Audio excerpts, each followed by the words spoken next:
Prosthetic makeup করছো, এই মেকআপটা নিতে 4.5 ঘন্টা থেকে 5 ঘন্টা সময় লাগছে। তুই যে গল্পটা বলতে চাস, তোর যে ভিশন, ওইখান থেকে তুই নড়িস না।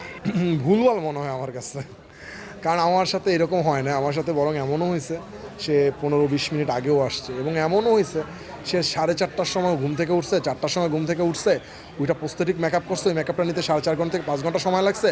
এরপরে যে আবার 9টার সময় ক্যামেরার সামনে দাঁড়াইছে। সো এই কথাগুলো যারা বলে আমার কাছে মনে হয় যে কতটুকু ঠিক বলে জানি না। আবার মানে আসলে বলতে পারবো না, আমার সাথে এরকম কোনো কিছু হয় না।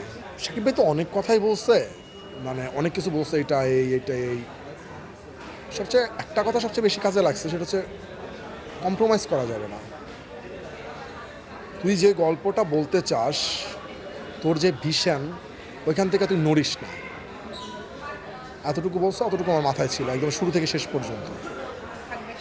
সারা জীবন থাকবে, কারণ এটা ফল তো আমি পাইলাম।